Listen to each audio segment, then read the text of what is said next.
పరిశుద్ధమైనటువంటి నామాన్ని బట్టి ఆయన సన్నిధిలో చేరి ఆయన నామాన్ని స్తుతించి కనపరుచుకునేటువంటి భాగ్యం మనకు దయచేయబడిన విధానాన్ని బట్టి ముందుగా ప్రభు నామానికి నేను వందనాలు తెలియచేసుకుంటా ఉన్నాను.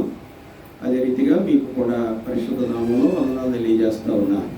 మరి ఈ సమయంలో కొద్ది నిమిషాలు దేవుని యొక్క వాక్యాన్ని మనం జ్ఞాపకం చేసుకుందాం. గత కొన్ని వారాలుగా ప్రభు యొక్క పునరుత్థాన దర్శనాలు మనం జ్ఞాపకం చేసుకుంటూ ఉన్నాం.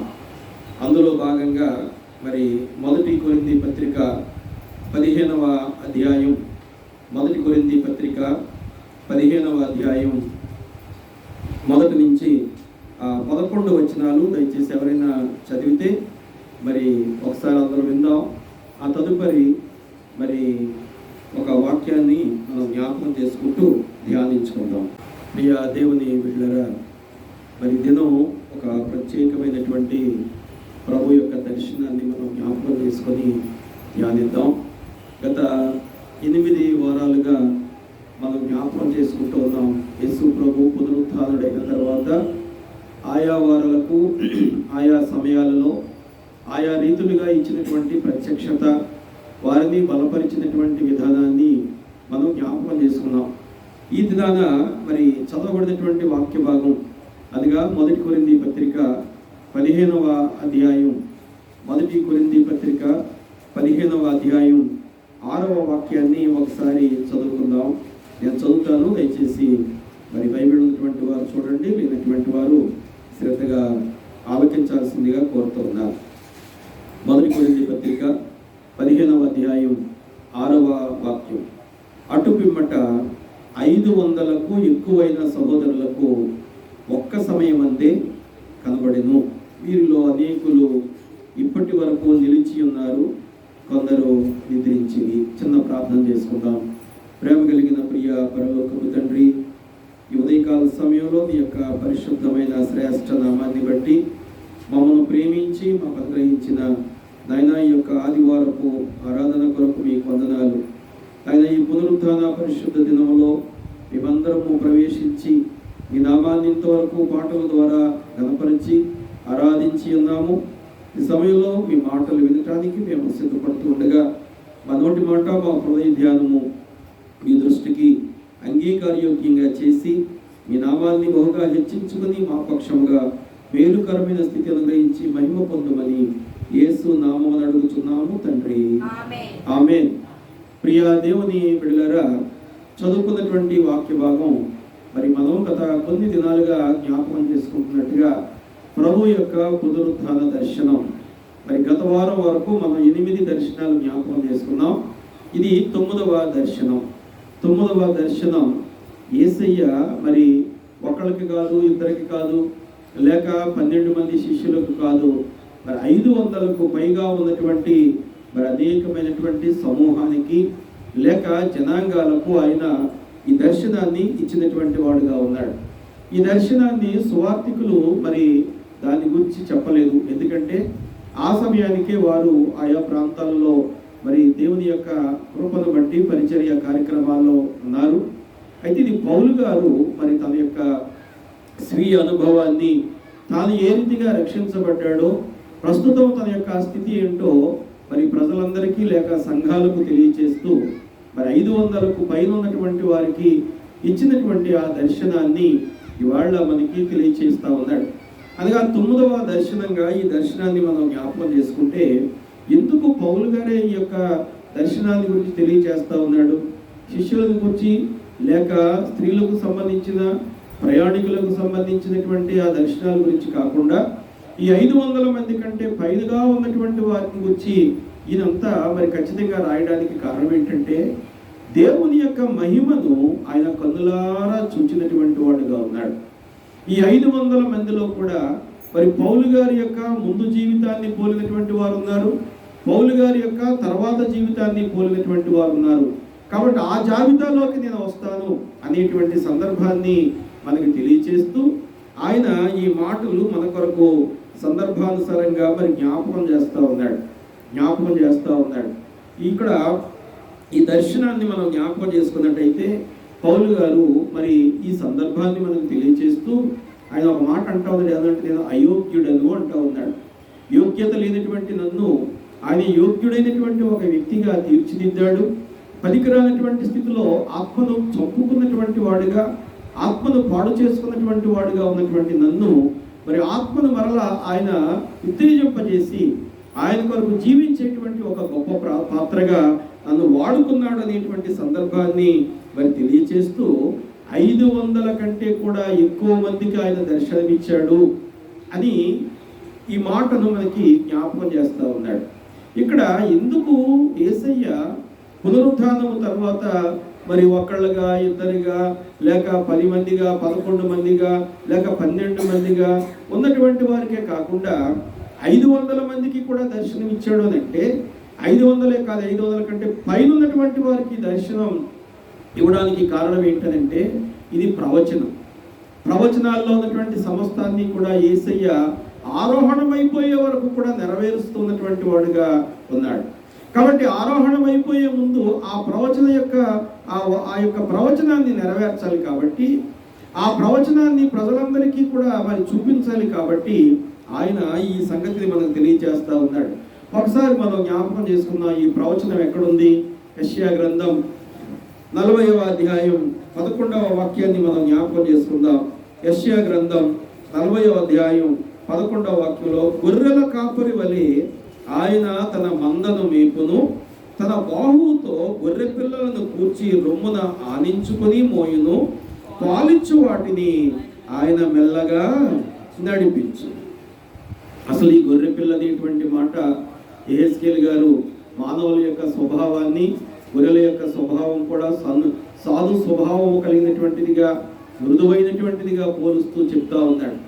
ఆ తదుపరి మరి యేసయ్య పునరుత్థానుడైన తర్వాత పేతురుతో వ్యక్తిగతంగా మాట్లాడుతూ ఆయన అంటా ఉన్నాడు, ఏమనంటే గొర్రెలను నువ్వేం చేయాలంటే గొర్రె పిల్లలను మేపాలి, గొర్రెలను కాపలా కాయాలి, గొర్రెలన్నిటినీ కూడా మేపాలి, పిల్లలను మేపాలి, కాపలా కాయాలి, గొర్రెలన్నిటికీ కూడా ఆత్మ సంబంధమైనటువంటి ఆహారాన్ని నీవు పెట్టాలి అని పేతురుకు బోధించడమే కాదు, ఈ ప్రవచనంలో ఉన్నటువంటి ప్రవచనాన్ని నెరవేరుస్తూ గొర్రెల మాదిరి ఉన్నటువంటి వారిని, లేక 500 కంటే ఎక్కువగా ఒక సమాజముగా కూడినటువంటి వారి మధ్యలోకి వెళ్ళి ప్రభు వారందరినీ కూడా దర్శించాడు. ఎందుచేత మరి ఈ దర్శనాన్ని వారికి ఇస్తా ఉన్నాడో మనం జ్ఞాపకం చేసుకున్నట్టయితే, ఆత్మీయ ఫలాలు ఇచ్చేటువంటి వారట ఈ 500 మందిలో కొంతమంది ఉంటారు. ఆత్మీయ ఫలాలు లేకుండా లోకానుసారంగా జీవిస్తూ ప్రభువును ఎవరో చూద్దామనుకుని వచ్చినటువంటి వారు ఉండొచ్చు. ఆ యొక్క చెక్క ఎలాగే వచ్చాడు కదా, యేసు ఎవరో చూద్దామనుకుని వచ్చాడు.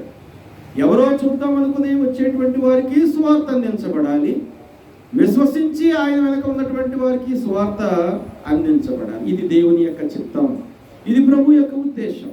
అందుచేతే యోహాను సువార్త 10వ అధ్యాయం 11వ వాక్యంలో యేసయ్య ఈ లోకంలో ఉన్నప్పుడు ఒక మాట చెప్తా ఉన్నారు. ఏమిటా మాట మనం జ్ఞాపకం చేసుకుందాం. అక్కడ ప్రవచన నెరవేర్పును నెరవేరుస్తూ ఆయన 500 మందికి పైగా దర్శనమిచ్చి మరి పేతురు గారికి ఏమైతే ఒక మరి బాధ్యత అప్పగించాడో ఆ బాధ్యతను నెరవేర్చడానికి ఆయన ముందుగానే నేను కూడా ఈ కార్యాన్ని కలిగి ఉన్నాను అని చెప్తున్నటువంటి సందర్భాన్ని యోహాను సువార్త 10వ అధ్యాయం 11వ వాక్యంలో, నేను గొర్రెలకు మంచి కాపరిని, మంచి కాపరి గొర్రెల కొరకు తన ప్రాణము పెట్టును. ప్రియ దేవుని బిడ్డలారా, ఆయన మంచి కాపరి. ఎందుచేతంటే గొర్రె పిల్లలను కాపాడేటువంటి స్వభావం ఉన్నటువంటి వాడు, గొర్రెలను మేపేటువంటి స్వభావం ఉన్నటువంటి వాడు. అంతేకాదు, ఒకవేళ దారి తప్పి ఉన్నటువంటి గొర్రెలు ఏమైనా ఉంటే వాటిని కూడా మరి తన యొక్క మార్గములోకి నడిపించేటువంటి ఆత్మ సంబంధమైనటువంటి మాటలు అనేక సందర్భాలలో మరి బోధించినటువంటి వాడుగా ఉన్నాడు. గొర్రెలు అనేటువంటి మాట వాడి అక్కడ అంటాడు ఏమనంటే, ఇది సకల జనుల కొరకు, సర్వ మానవాళి యొక్క రక్షణార్థమైనటువంటి మాటలను ఆయన తెలియచేస్తా ఉన్నాడు.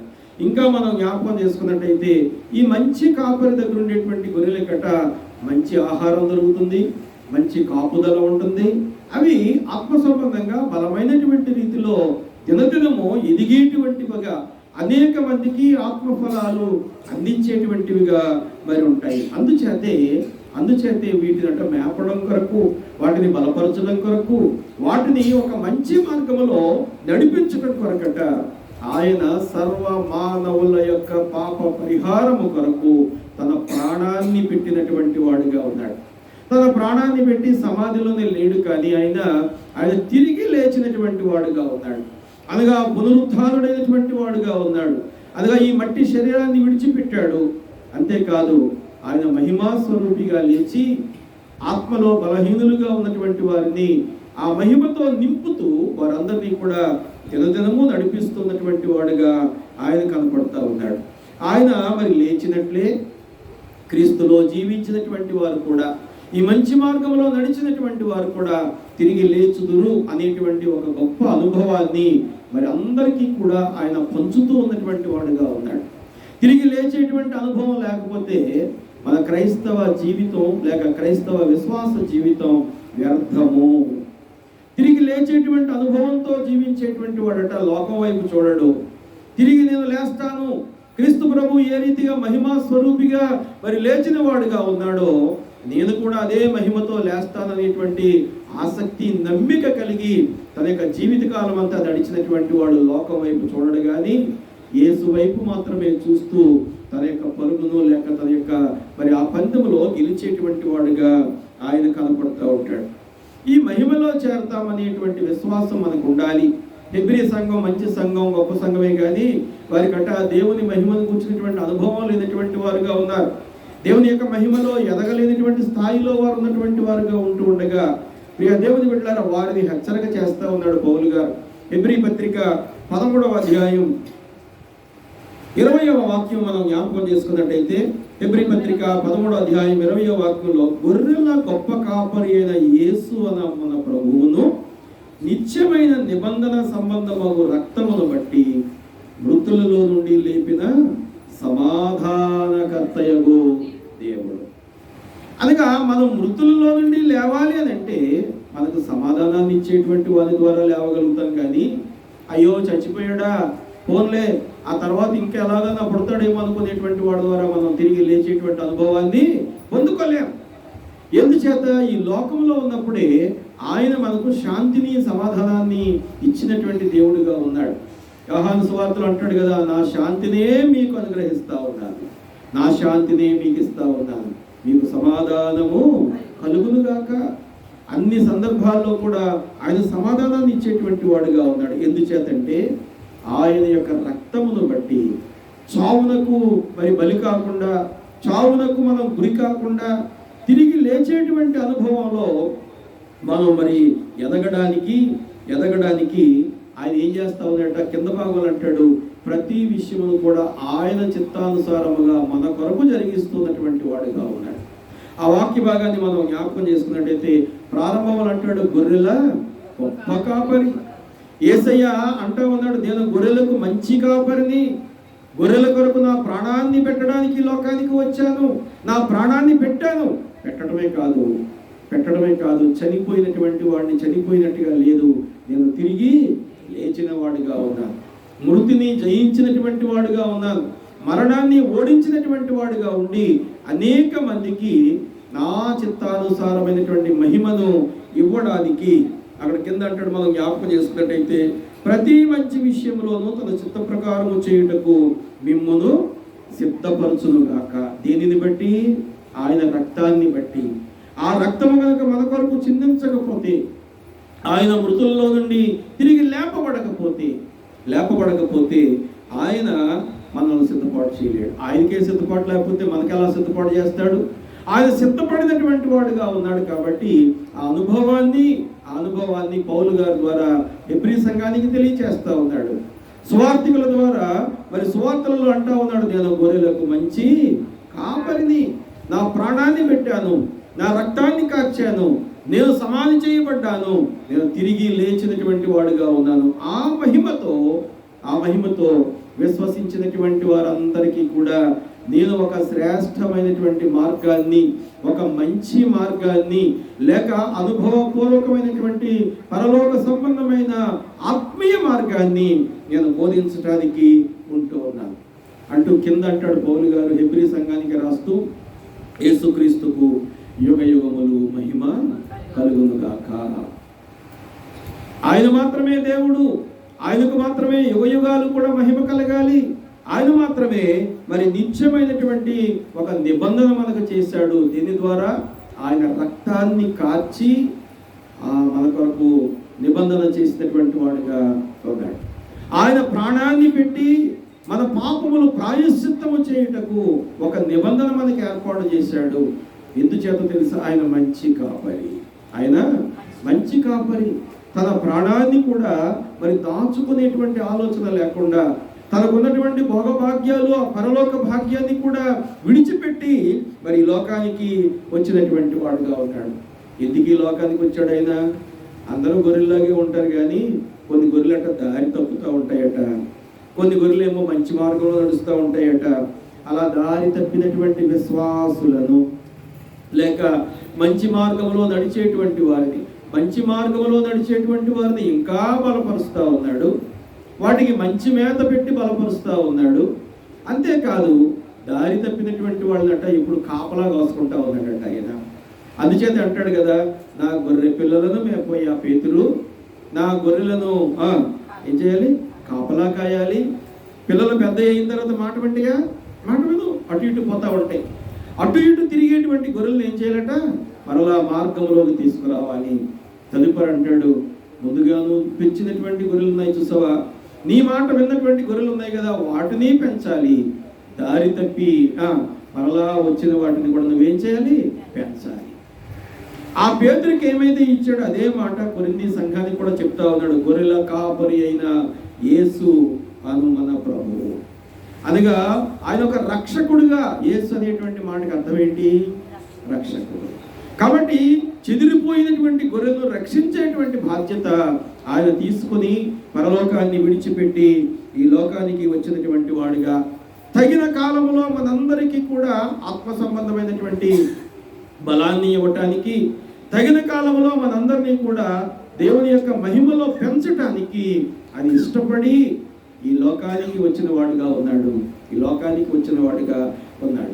యేసయ్య పునరుత్థానానికి ముందు చాలా కాలం బోధించాడు. ఆయన 3.5 సంవత్సరాలు నిర్విరామమైనటువంటి పరిచర్య చేసిన వాడుగా ఉన్నాడు.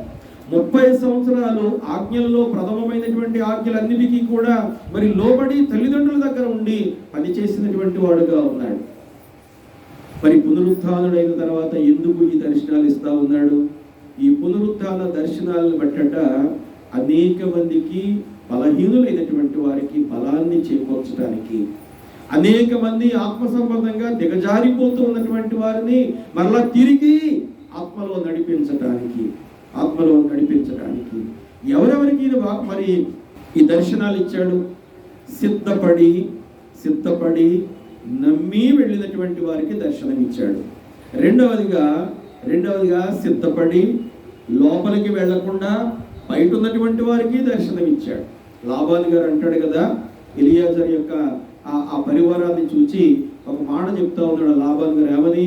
యెహోవా వలన ఆశీర్వదింపబడిన వాడా, నీవు బయట నిలువనేలా, లోపలికి రావయ్యా. నా దగ్గర నివసించడానికి భాగం ఉంది, నీ యొక్క జంతువులకు ఆహారం ఉంది, నీకు ఆహారం ఉంది. మనందరం కూడా కలిసి సంతోషపడతాం. నమ్మికైతే ఉంది, కానీ కొంత అవిశ్వాసాన్ని బట్టి, కొంత భయపడినటువంటి స్థితిలో ఉంటూ ఉండగా వారిని కూడా బలపరిచాడు. అంతేకాదు ఆ యేసయ్య లేడు కదా, మన పరిస్థితి ఏంటి అని ఒంటరిగా ఉండి ఆలోచించుకునేటువంటి శిష్యులకు కూడా ఆయన దర్శనం ఇచ్చాడు.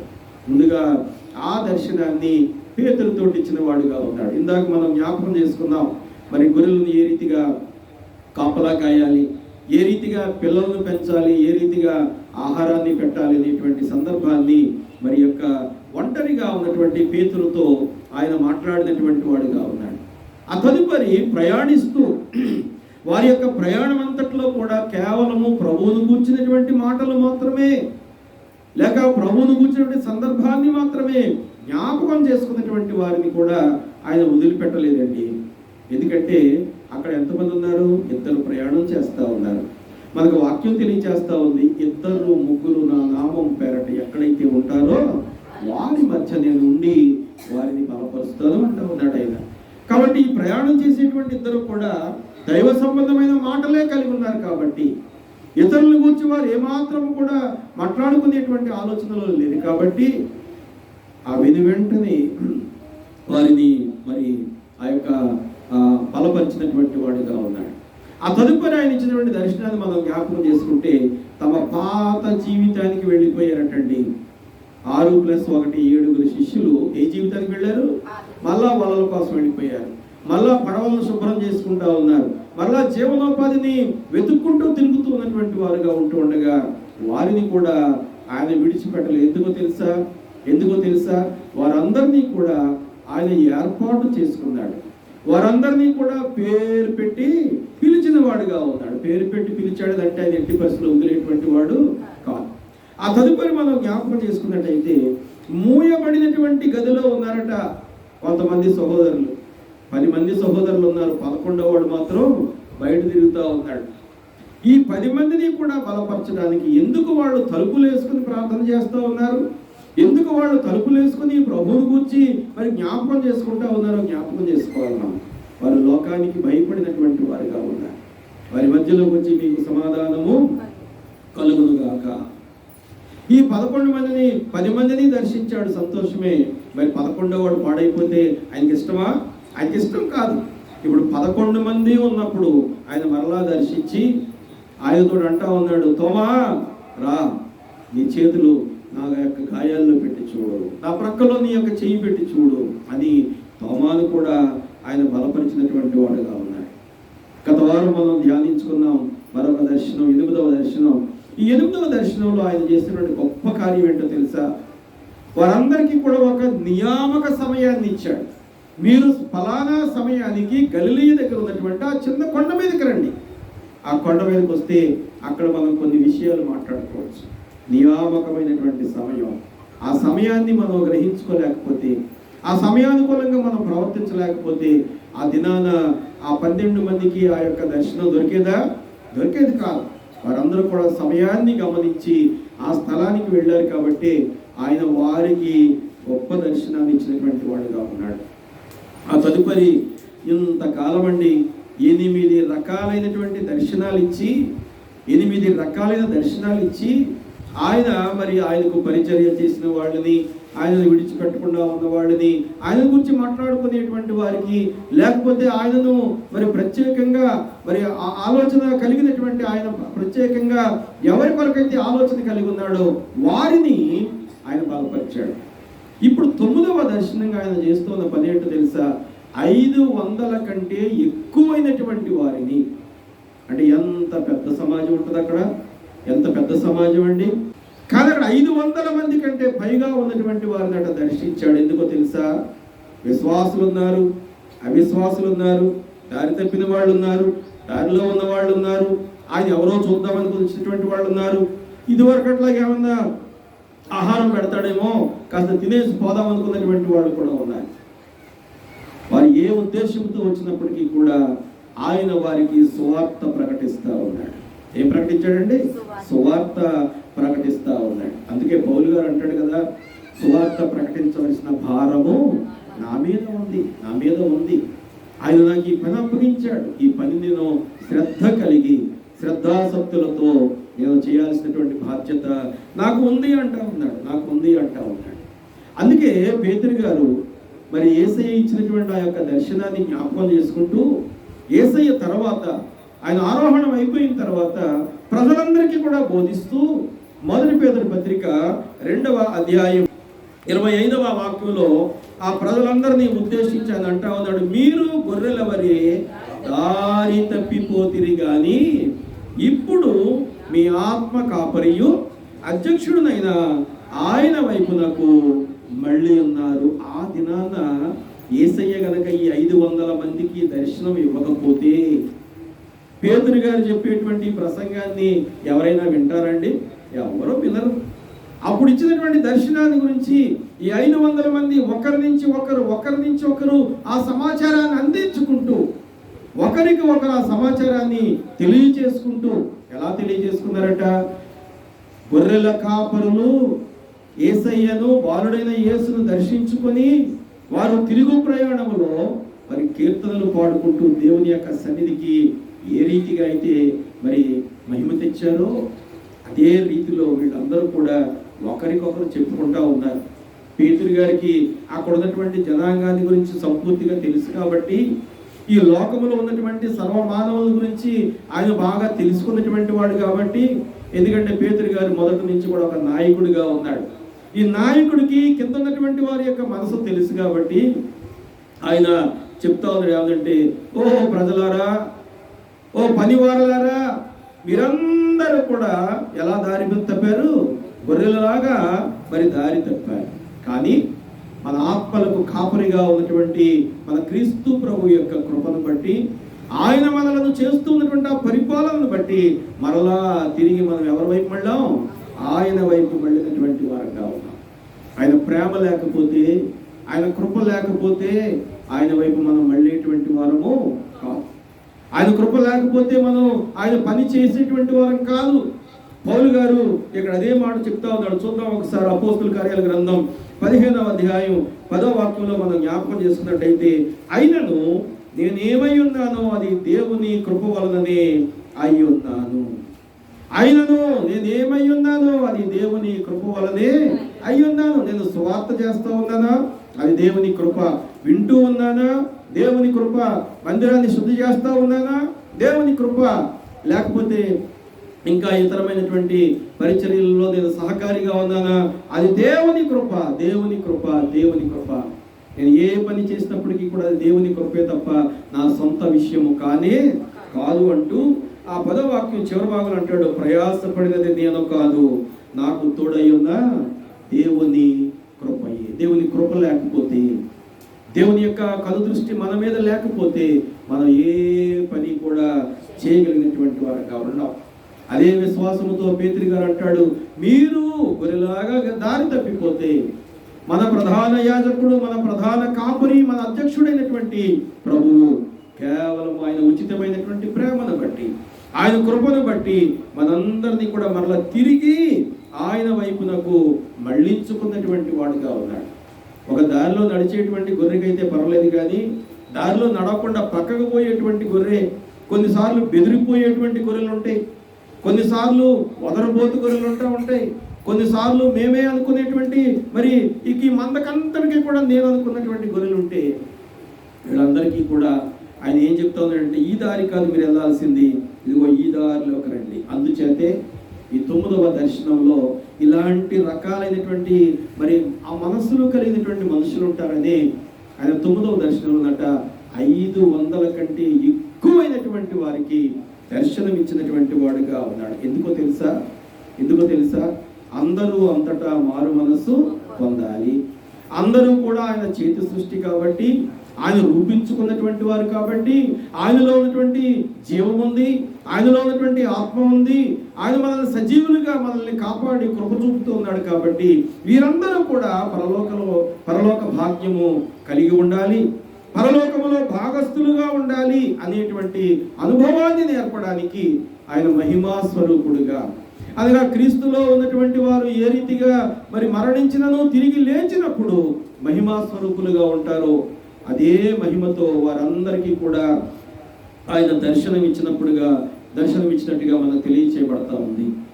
ఇందుచేత ఈ దర్శనాన్ని ఇస్తా ఉన్నాడు. పేతురు గారే చెప్తా ఉన్నాడు ఏమనంటే, ఆ మొదటి పేతురు పత్రికలోనే మనం జ్ఞాపకం చేసుకున్నట్టయితే 5వ అధ్యాయం 4వ వాక్యంలో ఈ అనుభవంలో మరి మనల్ని పెంచడానికి కారణం, ఈ అనుభవంలో మనం అందరూ కూడా పెరగాలి అనేటువంటి ఆలోచనకు కారణం ఏంటంటే, మొదటి పేతురు పత్రిక 5వ అధ్యాయం 4వ వాక్యంలో, ప్రధాన కాపరి ప్రత్యక్షమైనప్పుడు మీరు వాడబారని మహిమ కిరీటము.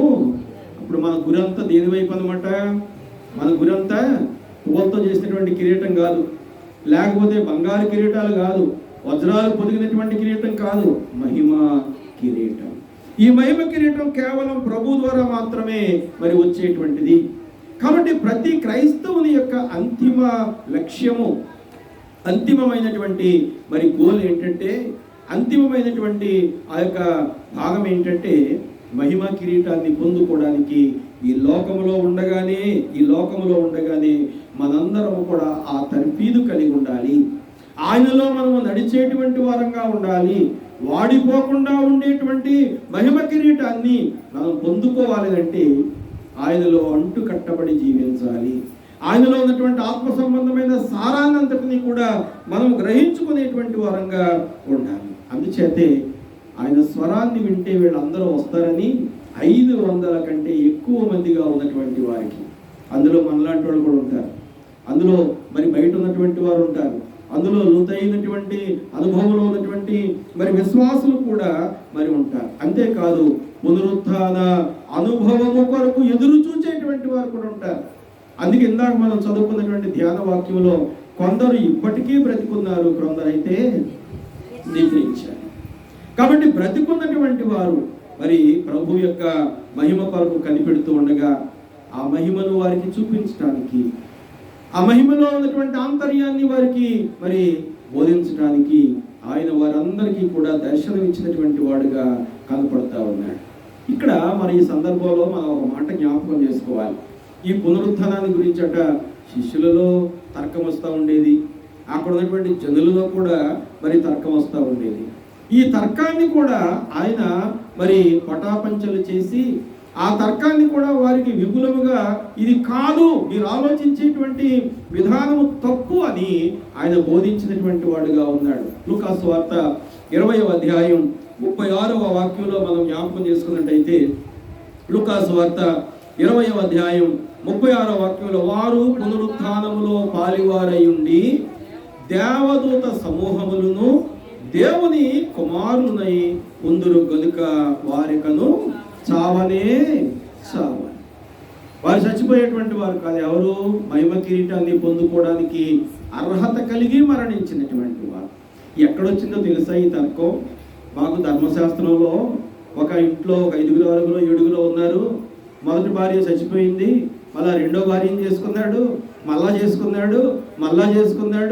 అసలు వీళ్ళందరిలో కూడా పునరుత్థానంలో ఎవరికి భార్యలుగా ఎవరికి భర్తలుగా ఉంటారు అనేటువంటి తర్కం వచ్చింది. ఇంకా లోకాన్నే ఆలోచిస్తూ ఉన్నారు. ఈ తర్కం ఎవరి మధ్యలో వచ్చిందంటే యూదులలోనే ఒక జాతి అయినటువంటి సద్దుకయ్యుల మధ్యలో వచ్చింది. సద్దుకయ్యులు అంటే యూదులలో ఒక జాతి వారు. వీళ్ళకు ఉన్నటువంటి పనికిమాలినటువంటి లక్షణం ఏంటంటే ధర్మశాస్త్రాన్ని వక్ర మార్గంలో నడిపిస్తూ వారికి అనుకూలమైనటువంటి రీతిలో బోధించుకుంటూ పునరుద్ధానం లేదు, ఏం చెప్తా ఉన్నారు చివరికి? పునరుద్ధానము లేదు అని అబద్ధ బోధలు చేస్తూ ఉన్నారు. అబద్ధ బోధలు చేసి అనేక మందిని తప్పుదారి పట్టిస్తూ ఉన్నటువంటి వారుగా ఉన్నారు. ధర్మశాస్త్ర ప్రకారంగా వివాహాలు చేసుకుంటే ఒకళ్ళు చచ్చిపోతే మరొకళ్ళు చేసుకున్నప్పుడు ఎవరికి మరి ఆసరాగా ఉంటారు? ఎక్కడ ఆసరాగా ఉండాలి? ఈ లోకంలోనే ఆసరా ఒకరికొకరికి ఇచ్చుకునేటువంటి దినాలు కాదు ఈ దినాలు. పరలోకంలో కూడా ఒకళ్ళకొకళ్ళు ఆసరాగా ఉండాలి, ఎవరికి భార్యలుగా భర్తలుగా ఉంటారు అని మరి వాదించుకుంటూ ఉంటే ఈ వాదనలన్నీ కూడా పరలోక సంబంధమైనటువంటి వాదనలకు సరిపోయేటువంటివి కాదు.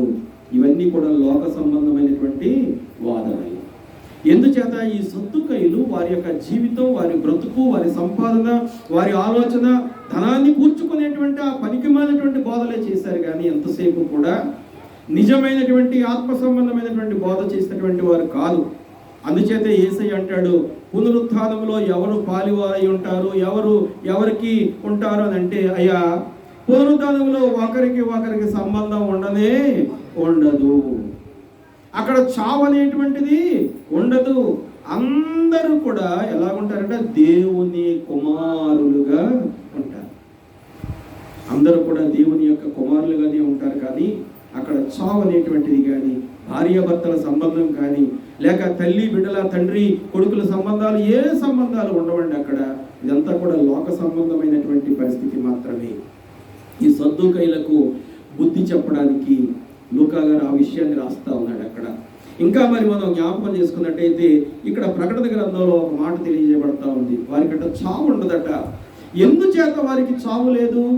ఎందుచేత వారు నిరంతరము కూడా బ్రతికినటువంటి వారుగా ఉన్నారు? ఎందుచేత వారు మరి దేవుని యొక్క సముఖంలో ఉండి ఆనందిస్తున్నటువంటి వారుగా ఉన్నారు? ప్రకటన గ్రంథం మనం జ్ఞాపకం చేసుకోగలిగితే 7వ అధ్యాయం 14-17 వాక్యాల్లో పెద్దలలో ఒక ఆయన లేచి అక్కడ ఉన్నటువంటి సమూహానంతటిని కూడా చూసి ప్రశ్నిస్తూ ఉన్నాడు. అనగా యోహాను గారు ఆత్మ సంబంధమైనటువంటి దర్శనాన్ని పొందుకొని రాబోయే కాలంలో జరగబోయేటువంటి విషయాలన్నీ కూడా లిఖిస్తూ ఉంటే అక్కడ జరిగినటువంటి ఒక సందర్భాన్ని వివరిస్తూ ఉన్నాడు. ప్రకటన గ్రంథం 7వ అధ్యాయం 14వ వాక్యంలో పెద్దలలో ఒకడు అడుగుతూ ఉంటే అక్కడ జవాబు మనం జ్ఞాపకం చేసుకోవాలి. వీరు మహాశ్రమల నుండి వచ్చిన వారు గొర్రెపిల్ల రక్తములో తమ వస్త్రములను ఉదుపుకొని వాటిని తెలుపు చేసుకున్నది. అనగా ఎర్రనైనటువంటి పాపములు, పనికి మాలినటువంటి లోక సంబంధమైనటువంటి జీవితాన్ని జీవించాం ఒకప్పుడు. ఇదిగో ఇప్పుడైతే ఆయన కృపను బట్టి, ఆయన మనల్ని ప్రేమించినటువంటి దానిని బట్టి ప్రియ దేవుని బిడ్డలారా, మన యొక్క ఆత్మీయ వస్త్రాలు ఉతుకుకొని ఇప్పుడు మనందరం కూడా తెల్లగా ఉన్నాం. తెల్లగా అంటే తెలుపు పరిశుద్ధతకు గుర్తుగా ఉంది. ఆ పరిశుద్ధతకు సాదృశ్యంగా ఉన్నటువంటి తెలుపును పోలినటువంటి వారు, ఈ తెల్లని వస్త్రాలు వేసుకున్నటువంటి వారు ఎవరండి? అక్కడ వస్త్రధారణ అంటే ఏంటో తెలుసా? ఆత్మ సంబంధమైనటువంటి వస్త్రాలు, నీతి కలిగినటువంటి వస్త్రాలు, యథార్థత కలిగినటువంటి వస్త్రాలు, విశ్వాస సంబంధమైన వస్త్రాలు, అంతేకాదు సహోదర ప్రేమ కలిగినటువంటి ఈ వస్త్రాలు ఉన్నటువంటి వీళ్ళందరూ ఎవరండి? ఇంత తెల్లటి వస్త్రాలు వేసుకున్నారు అని అడిగితే వీరు మహాశ్రమల నుండి వచ్చిన వారు, గొర్రెపిల్ల యొక్క రక్తములో వారి పాపములన్నీ కూడా మరి శుద్ధి చేసుకున్నటువంటి వారుగా ఉన్నారు. ఈ పాప పరిహారము పొంది జీవితకాలం అంతా కూడా మనం అదే పరిశుద్ధతలో ప్రభు కొరకు సాక్షులుగా మరి జీవిస్తే ఇదిగో ఈ యొక్క ప్రకటన గ్రంథం 7వ అధ్యాయం 14వ వాక్యంలో ఉన్నటువంటి ఆ యొక్క మంచి మాట మన పక్షంగా నెరవేర్చబడతా ఉంది. అదే అధ్యాయం 17వ వాక్యంలో మనం జ్ఞాపకం చేసుకున్నట్టయితే, ఏలయనగా సింహాసనం మధ్యమందుండు గొర్రె పిల్ల వారికి కాపరి అయి జీవ జలముల బుగ్గల యొద్దకు వారిని నడిపించును. దేవుడే వారి కన్నుల నుండి ప్రతి బాష్ప బిందువును పూడ్చివేయి. అక్కడ ఏడ్పు ఉండదట, ఆకలి ఉండదట, అక్కడ మనకి ఏ రకమైనటువంటి కష్టాలు ఉండవు. నిరంతరము కూడా ఆయన నామాన్ని మహిమపరచుకున్నాయి. అందుచేతే ఆయన శిష్యులకే కాదు, మరి సిద్ధపాటు కలిగినటువంటి కొంతమంది సహోదరులకే కాదు, ఆయన గురించి మాట్లాడుకునేటువంటి ఒకరిద్దరికే కాదు, 500 కంటే ఎక్కువ ఉన్నటువంటి, ఆ దినాల్లో 500 అంటే చాలా ఎక్కువ, ఈ దినాల్లో ఎన్నో రెట్లు ఉన్నటువంటి ప్రజలందరి కొరకు కూడా ఆయన తను తాను సమర్పించుకున్నటువంటి వాడిగా, ఈ 500 కంటే కూడా ఎక్కువ ఉన్నటువంటి జనసమూహంలో మరి మనలాంటి వాళ్ళు ఉంటారు, సద్దుకయ్యులు లాంటి వాళ్ళు ఉంటారు, అంతేకాదు అసలైన మేము యూదులు అని చెప్పుకునేటువంటి వాళ్ళు ఉంటారు, పరిసయ్యులు ఉంటారు, దుర్బోధనలు చేసేటువంటి వాళ్ళు ఉంటారు, లేకపోతే చెడు ఆలోచనలు కలిగినటువంటి వారు ఉంటారు, అంతేకాదు వాక్యానుసారమైనటువంటి జీవితం లేనటువంటి వారు ఉంటారు, ఆ జీవితాన్ని కలిగినటువంటి వారు ఉంటారు. వీరందరి నిమిత్తం కూడా మరి చక్కటి ఉపదేశాన్ని చేస్తూ ఉన్నాడు. ఈ సద్దుకయ్యుల గురించి చెప్పాను కదా, యూదులలో ఒక జాతి యేసయ్య కాలంలో బాగా విలువగా అభివృద్ధి చెందారు. ఎందుకంటే ఈ లోకంలో ఆయన మరి నాకు నివాసానికి ఏమీ లేదు, కట్టుకోవడానికి ఏమీ లేదు, ఉండడానికి ఏమీ లేదు, ఆకాశ పక్షులకైనా ఉన్నాయి, నక్కలకైనా నివాసాలు గూళ్ళు ఉన్నాయి, కానీ నాకు ఏమీ లేదని చెప్తే ఏమీ లేనటువంటి వాడు మాట ఎవరంటారు అనుకుని మా మాటే వినాలనేటువంటి ఉద్దేశంతో వారి యొక్క సొంత ఆలోచనలను ప్రజల మీదకి రుద్దేటువంటి వారుగా, ఆత్మ సంబంధమైనటువంటి ఎదుగుదలను గురించి ఆలోచన లేనటువంటి వారుగా, పునరుత్థానాన్ని నమ్మనటువంటి వారుగా, వీళ్ళకు ఉన్నటువంటి మరొక చెడ్డ లక్షణం ఏంటంటే మరణానంతరం అంట కొన్ని బహుమతులు ఇస్తారట మంచి వాళ్ళకి. మరణానంతరం వేస్తారటండి కొన్ని బహుమతులు మంచి వాళ్ళకి ఇస్తారట, మంచివాళ్ళు కాకుండా చెడ్డవాళ్ళుగా ఉన్నటువంటి వారికట ఆ బహుమతులు ఇవ్వరంట. ఇదొక సొంత ఆలోచన వాళ్ళది. ఇలాంటి వాదనలట యూదులో ఒక తెగగా ఉన్నటువంటి సద్దుకయ్యులు కలిగి ఉన్నారు. ఈ సద్దుకయ్యులు చేసేటువంటి ఆ యొక్క వాదనలట, సద్దుకయ్యులు మాట్లాడేటువంటి మాటలనట పరిసయ్యులు ఒప్పుకోరట. మరి పరిసయ్యులు ఎవరు? పరిసయ్యులు కూడా యూదుల్లో ఒక జాతి, యూదుల్లోనే ఒక జాతి. కాబట్టి ఒకే గోత్రంలో ఉన్నప్పటికీ కూడా ఆ జాతి మాట్లాడేటువంటి మాట ఈ జాతికి ఇష్టం ఉండదు, ఈ జాతి మాట్లాడే మాట ఆ జాతికి ఇష్టం. ఎందుకంటే ఎవరి మట్టికి వాళ్ళే, మేమంటే మేము ఆధిపత్యం నిలబెట్టుకోవడం కోసం మరి దేవుని యొక్క వాక్యాన్ని వక్ర మార్గాన్ని పట్టిస్తూ వాళ్ళు వంకర త్రోవలో ప్రజలను నడిపిస్తున్నటువంటి వారుగా ఉన్నారు. ఇంకా మనం జ్ఞాపకం చేసుకున్నట్టయితే పాలస్తీనాలో పరిపాలించేటువంటి రోమా సామ్రాజ్యానికట అనుకూలంగా ప్రవర్తిస్తూ ఉండేవారట. ఎలాగండి? అనుకూలంగా ప్రవర్తించేవారు. ఇదంతా కూడా యెరూషలేము పట్టణం పతనమైపోవడానికి 200 ఏళ్ళు, యేసు ప్రభు తర్వాత ఒక 70 సంవత్సరాల వరకు కూడా వారి యొక్క ఆధిపత్యం ఆ రీతిగా సాగి అనేక మందిని ఆత్మ సంబంధంగా వాళ్ళు నాశనము చేసినటువంటి వారిగా కనపడుతూ ఉంటే, మరి ఇక్కడ ఒక మంచి మాట మనం జ్ఞాపకం చేసుకోవాలి. ఈ సద్దుకయ్యుల గురించి లేక పరిసయ్యుల గురించి, యూదులలో మేము గొప్ప అంటే మేము గొప్ప అనుకునేటువంటి వారి గురించి మరి అక్కడ ఒక మాట మనం జ్ఞాపకం చేసుకుందాం. మత్తయి సువార్త 3వ అధ్యాయం 7వ వాక్యంలో అంటాడు, అతడు పరిసయ్యులలోను సద్దుకయ్యులలోను అనేకులు బాప్తిస్మము పొందవచ్చుట చూచి, అతడు పరిసయ్యులలోను సద్దుకయ్యులలోను అనేకులు బాప్తిస్మము పొందవచ్చుట చూచి సర్ప సంతానమా. వాళ్ళిద్దరికి ఏం పేరు పెట్టాడు ఆయన? ఏం పేరు పెట్టాడండి? సర్ప సంతానం. అనగా పాప సంబంధమైనటువంటి సంతానం, అంతేకాదు అనేక మందిని నాశనము చేసేటువంటి సంతానం. సర్ప సంతానమా, రాబో ఉగ్రతను తప్పించుటకు మీకు బుద్ధి చెప్పిన వాడు ఎవడు? మీరు బాప్తిసం పొందారు ఓ సద్దుకయ్యులారా, ఆ యొక్క పరిసయ్యులారా, మీరు కూడా బాప్తిసం పొందారు. కానీ మీ బోధలు ఎలాగున్నాయి? మీ ప్రవర్తన ఎలాగుంది? మీ మాట ఎలాగుంది? మీ నడవడిక ఎలాగుంది? మీ ఆలోచన ఎలాగుంది? మీ చూపు ఎలాగుంది? గమనించాలి. అన్నింటిలో కూడా మీరు లోకస్తులుగా జీవిస్తూ ఉన్నారంటూ అక్కడ యోహాను గారు అంటాడు, మారు మనస్సుకు తగిన ఫలములు ఫలించండి, లేకపోతే ఇప్పుడే గొడ్డలి చెట్టు వేరులో ఉంది, కొమ్మ నరికేస్తే కొన్ని ఫలాలు రావచ్చేమో. ఈ మధ్య ఇందులో పెట్టాడు, ఇది ఫోన్లో ఫేస్బుక్లో ఆయన ఒక బొమ్మ పెట్టాడు, ముద్దంతా నరికేశారు, మొత్తం మొదలతో సహా తీసి ప్రక్కన పడేస్తే ఆ మొదల్లో నుంచి ఒక కొమ్మ వచ్చింది. ఆ కొమ్మకి ఇంచుమించుగా 25 కంటే ఎక్కువ మామిడికాయలు కాసి ఉన్నాయండి. ఒకవేళ దాంట్లో నుంచి ఏమైనా ఫలాలు వస్తాయేమో, అకాలంలో వచ్చేటువంటి ఫలాల్లాగా. కానీ దైవ సంబంధమైనటువంటి కార్యాలకు వ్యతిరేకంగా నడిచేటువంటి వాళ్ళు ఏ రకమైన ఆత్మ సంబంధ ఫలాలు రావు. మేము యూదులం, అందులోనే మళ్ళీ జాతులు సద్దుకయ్యులు పరిసయ్యులు. ఆయన మాట ఈయనకి పడదు, ఈయన మాట ఆయనకి పడదు. వాళ్ళందరినీ ఒకే ఒక పేరుతో సంబోధిస్తా ఉన్నాడు, పాప సంబంధమైన జీవితం కలిగినటువంటి వాళ్ళారా. మీకు ఏం పేరు పెడతా ఉన్నదో తెలుసా? సర్ప సంతానమా. రాబో ఉగ్రత నుంచి మిమ్మల్ని తప్పించేవాడు ఎవడు? మీరు మారు మనసు పొందాలంటా ఉన్నారు కదా, బాప్తిసం పొందారు కదా, కాబట్టి దానికి తగినటువంటి మరి ఆ ఫలాలు మరి ఫలించడానికి మీరు ప్రయత్నం చేయండి. దైవ సంబంధమైనటువంటి కార్యాల కొరకు మీరు తాపత్రయపడి వేగిరపడి ప్రభు చూపించినటువంటి మాదిరిలో మీరు నడవండి తప్ప తర్కాలు వాదాలు వేసుకుంటా బ్రతకడానికి వీలు లేదు. నేను ఈ సందర్భంలో ఈ మాట ఎందుకు చెప్తా ఉన్నాను తెలుసా? 500 కంటే ఎక్కువ ఇచ్చినటువంటి దర్శనంలో ఇలాంటి వారు కూడా ఎక్కడో ఉంటారు. అలాంటి వారి గురించే వాక్యం తెలియచేయబడతా ఉంది. పౌలు గారు కూడా ఏమంటాడో తెలుసా? ఒక మాట అంటాడు ఆయన, అపోస్తుల కార్యాల గ్రంథం 23వ అధ్యాయం 23వ అధ్యాయం 6వ వాక్యంలో మనం జ్ఞాపకం చేసుకుంటే, తనను గురించి తాను పరిచయం చేసుకుంటూ అక్కడ ఉన్నటువంటి వారందరికీ కూడా ఒక మాట తెలియచేస్తా ఉన్నాడు. అపోస్తుల కార్యాల గ్రంథం 23వ అధ్యాయం 6వ వాక్యంలో, వారిలో ఒక భాగము సద్దుకయ్యులను మరి ఒక భాగము పరిసయ్యులు అయ్యున్నట్టు పౌలు గ్రహించి, సహోదరులారా, నేను పరిసయ్యుడను, పరిసయ్యుల సంతతి వాడను. పౌలు గారు ఎంత కఠినంగా చెప్తా ఉన్నాడో పాపం. ఆ దినాల్లో ఉన్నటువంటి విశ్వాసులందరికీ, తర్కాలు చేసుకునేటువంటి వారికి, నేను మీకంటే ఎక్కువ తర్కం చేశానయ్యా. ఈ పాలస్తీనాలో ఉన్నటువంటి రోమా గవర్నమెంట్కి నేను ఎంతో సపోర్ట్ చేశాను.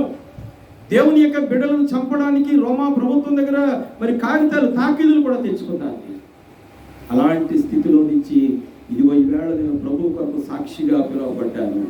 తర్కాలు కాదు మనం చేయాల్సింది, అనేక మందికి సువార్త బోధించాలి. మన ఆత్మీయ జీవితాలు తర్కించడంతోటి, లేక మన ఆలోచనలన్నీ కూడా అనేక రకాలైనటువంటి పాప సంబంధమైన మాటలు బోధలతోటి పాడు చేసుకోవడం, లేకపోతే ఇతరులను ఎత్తు చూపించేటువంటి స్థితి కలిగి ఉండటం. అంతేకాదు తామే నీతిమంతులం. ఈ పరిసయ్యులకి సద్దుకయ్యులకు ఉండేటువంటి మరి ఆలోచన ఏంటంటే, మేమే నీతిమంతులం. వాళ్ళకు ఉన్నటువంటి ఆలోచన తెల్లంటే నిలువుటంగీలు వేసుకున్నట్టు ఆ రోడ్ల మధ్యలో నిలబడి ప్రసంగాలు చేస్తూ ఉండేవారట. అలాంటి వారికి, లేక మార్పు లేనటువంటి వారికి, మారు మనస్సు లేనటువంటి వారికి ఆయన 500 మంది కంటే ఎక్కువ దర్శనం ఉన్నటువంటి వారికంటే ఎక్కువ సమాజం ఉన్నటువంటి సమయంలో దర్శనమిచ్చి వారిని బలపరిచాడు. ఒక్కవేళ ఈ దినాల్లో అలాంటి వారిలో మనం ఎవరైనా ఉంటే మనల్ని మనం ఏం చేయాలా? మార్చుకోవాలి. ఈ 500 మందికి ఒకేసారి దర్శనం ఇవ్వడానికి కారణం ఏంటో తెలుసా? యోహాను గారు ఒక మాట చెప్తా ఉన్నాడు. యోహాను సువార్త 10వ అధ్యాయం 16వ వాక్యంలో మనం జ్ఞాపకం చేసుకుంటే, ఈ దినాల్లో ఉన్నటువంటి మనల్ని బలపరచడానికి, అలాంటి బోధల నుండి, అలాంటి తర్కాల నుండి, అలాంటి వాదనల నుండి మనం దూరపరచడానికి ఒక మాట చెప్తా ఉన్నాడు. ఈ దొడ్డివి కానీ వేరే గొర్రెలను నాకు కలవు. అంటే ఎక్కడో బయట తిరుగుతూ ఉంటాయి అన్నమాట. ఎవరిలాగా చెప్పాలి. గత వారమే అంతకుముందు ఇప్పుడు జ్ఞాపకం చేసుకున్నాం మనం. ఎవరిలాగా? తోమా గారి లాగా. 10 మంది ఒక చోట ఉన్నారు, కానీ 11 కూడా ఎక్కడో ఉన్నాడు కాబట్టి అనుమానం వచ్చింది. ఎక్కడో ఉన్నాడు కాబట్టి వాళ్ళతో వాదాలు వేసుకుంటా ఉన్నాడు. నేను ఆయన చూడాలి, ఆయన గాయాలు మరలా చూస్తేనే కానీ నేను నమ్మదంటా ఉన్నాడు. ప్రియ దేవుని బిడ్డలారా, ఈ దొడ్డివి కానీ వేరే గొర్రెలు నాకు కలవు. అంటే దొడ్లో ఉండే గొర్రెలు కానీ పాపం బయట తిరుగుతూ ఉంటాయి. అవి దొడ్డివి కాకుండా ఉన్నటువంటి గొర్రెలు కూడా బయట తిరుగుతూ ఉంటాయి. 2 రకాల గొర్రెలు బయట తిరుగుతూ ఉన్నాయి. అలాంటి వారి గురించి అంటా ఉన్నాడు, వాటిని కూడా నేను తోడుకొని రావాలి. ఇది తండ్రి ఆ కుమారుని మీద పెట్టినటువంటి బాధ్యత. ఆ బాధ్యత నెరవేర్చడానికి ఇవాళ ఆయన 500 మంది కంటే ఎక్కువ ఉన్నటువంటి వారికి దర్శనమిచ్చి వారందరినీ కూడా బలపరుస్తూ ఉన్నాడు. ఆ కింద అంటాడు, అవి నా స్వరము వినును. అప్పుడు మంద ఒకటియు గొర్రెల కాపరి కూడా ఒక్కడే అని. ఎవరు మన గొర్రెల కాపరి? మన కొరకు తన ప్రాణాన్ని పెట్టిన మన రక్షకుడైన క్రీస్తు ప్రభు. క్రీస్తు అనేటువంటి ఆయన ప్రధాన కాపరి. ఈ ప్రధాన కాపరి మనకుండి అందరి మనసులో కూడా పునరుద్ధానాన్ని గురించి ఆలోచించారు. కానీ నిలిచి ఉన్నటువంటి వారు బహు కొద్ది మందిగా ఉంటూ ఉండగా అందరినీ చేర్చి వారందరినీ కూడా బలపరచడానికి యేసయ్య ఈ దర్శనం ఇచ్చినటువంటి వాడుగా ఉన్నాడు. మరి వారైతే ఆ మహిమా స్వరూపాన్ని చూచారు. మరి మన పరిస్థితి ఏంటి? మనం ఎలాగా ఆయన విశ్వసిస్తా ఉన్నాం? ఆనాడు తోమాతోటే చెప్తా ఉన్నాడు, తోమా నీవు చూచి నమ్మవు, రాబోయే దినాల్లో చూడక నమ్మేటువంటి వారు అనేకులు ఉంటారు, వాళ్ళు నీకంటే కూడా ధన్యులైనటువంటి వారుగా ఉన్నారు. అందుచేతే పరిశుద్ధాత్ముడు ఈ దినాన మనల్ని బలపరుస్తూ ఉన్నాడు. దినదినము నిరంతరము ప్రతి సమయంలో కూడా ఆయన మనలను బలపరిచి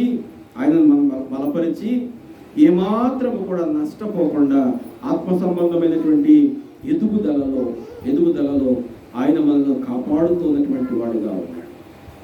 మరి తన యొక్క ఆత్మీయ కుమారుడైనటువంటి తీతు గారికి పౌలు గారు ఒక లేఖ రాస్తూ తీతు పత్రిక 3వ అధ్యాయం 7వ వాక్యంలో మనమాయన కృప వలన నీతిమంతులమని తీర్చబడి, వాళ్ళు చూచి నమ్మారు, మనం చూడకుండానే విశ్వసిస్తా ఉన్నాం. దేనిని బట్టి? ఆయన కృపను బట్టి, ఆయన ప్రేమను బట్టి. 2వది అంటాడు, నిత్య జీవమును కూర్చిన నిరీక్షణను బట్టి దానికి వారసులమగుటకై. దేనికి వారసులు మనం ఇప్పుడు? నిత్య జీవానికి వారసులం. నిత్య జీవానికి వారసులంగా ఉండాలంటే ఆయన మార్గంలో ఎవరైతే నడుస్తారో వాళ్ళే ముందుకెళ్ళగలుగుతారు. ఆ తదుపరి అంటాడు, ఆ పరిశుద్ధాత్మను మన రక్షకుడైన యేసుక్రీస్తు ద్వారా ఆయన మన మీద ఎలా కుమ్మరించాడట? సమృద్ధిగా కుమ్మరించాడు. ఏమాత్రము లోటు లేకుండా కుమ్మరించాడు. ఏమాత్రము కూడా తక్కువ చేయకుండా ఆ దినాల్లో ఉన్నటువంటి వారికి వ్యక్తిగతంగా మహిమా స్వరూపిగా ఎంత సమృద్ధి ఆయన ఇచ్చాడో, ఇదిగో ఈ దినాల్లో ఉన్నటువంటి మనకి కూడా అంతే సమృద్ధిగా కేవలము ఆయన కృపను బట్టి మాత్రమే మనలను నీతిమంతులుగా తీర్చి ఆయన యొక్క పరిశుద్ధతలో, ఆయన యొక్క ఆత్మీయతలో మనం ఎదగడానికి ఆయన మనలను నడిపిస్తున్నటువంటి వాడుగా ఆయన కనపడుతూ ఉన్నాడు. ఒకసారి మహిమా స్వరూపిగా కనపడ్డాడు, వారందరినీ బలపరిచాడు. మనుష్య కుమారుడిగా ఈ లోకంలో ఉన్నప్పుడు వెనకాలే తిరిగారు. ఎందుకో తెలుసా? ఆహారం పెట్టేవాడు కదా, ఏమీ లోటు లేకుండా నీరసాలు లేకుండా చేసేవాడు యేసయ్య. జబ్బులు బాగు చేశాడు, ఆహారం పెట్టాడు కాబట్టి వెనక తిరిగారు. ఆయన మరణించిన తర్వాత చెదిరిపోయారు. వారందరినీ కూడా మరలా సమకూర్చుకోవడానికి ఇప్పుడు మహిమా స్వరూపిగా బలపరిచాడు. ఆ దినాల్లో, ఈ దినాల్లో పరిశుద్ధాత్మ ద్వారా, పరిశుద్ధాత్మ శక్తిని బట్టి మనందరినీ కూడా దర్శించి మనల్ని బలపరుస్తూ ఉన్నాడు. అంతేకాదు మన దేహాన్ని ఆయన నిరంతరము దినదినము శుద్ధి చేయాలి అని, శుద్ధీకరించాలి అని, ఆ రీతిగా శుద్ధి కలిగినటువంటి దేహంలో ఆయన మనకిచ్చినటువంటి ఆ యొక్క ఆత్మను పరిశుద్ధపరుచుకొని మనం జీవించాలి అని ఆయన ఆలోచన కలిగిన వాడిగా ఉన్నాడు. అందుకే ఆయన అంటాడు కదా, మరి పూర్వమే చెప్పాడు, యేసయ్య కంటే ఇంచుమించు 700 సంవత్సరాల ముందుగానే ఒక గొప్ప ప్రవచనాన్ని యెషయా ద్వారా చెప్తా ఉన్నాడు. యెషయా గ్రంథం 56వ అధ్యాయం 7వ వాక్యంలో, నా ప్రార్థనా మందిరములో వారిని ఆనందింపచేసినను, నా బలిపీఠము మీద వారు అర్పించు దహన బలులను నాకు అంగీకారములగును, దహన బలులను నాకు అంగీకారములగును, నా మందిరము సమస్త జనులకు ప్రార్థన మందిరం. ఇది ఒకవేళ మనం భౌతికంగా కట్టుకున్నటువంటి మందిరమే కావచ్చు, దీనిలో మనం అందరం చేరి ఆరాధిస్తూ ఉండొచ్చు. కానీ ఇదిగో రకరకాల అవయవాలు కలిగినటువంటి దేహం అనేటువంటి దేవాలయం కూడా ఎవరికి నివాసంగా ఉండాలి? దేవునికి నివాసంగా ఉంటే ఆయన యొక్క మందిరంలో నివసించేటువంటి స్థానాన్ని, ఆ స్థాయిలో మన శరీరాన్ని మనం క్రమపరచుకోగలిగితే నీకే కాదు ప్రియ దేవుని బిడ్డలారా, నిన్ను బట్టి అనేక మంది ఆత్మలకు మేలు కలుగుతాం. ఇక్కడ సమస్తమైనటువంటి జనులు ఏ మందిరంలో ఆనందిస్తారట? దేవుని మందిరంలో ఆనందించేటువంటి వారుగా ఉన్నారు.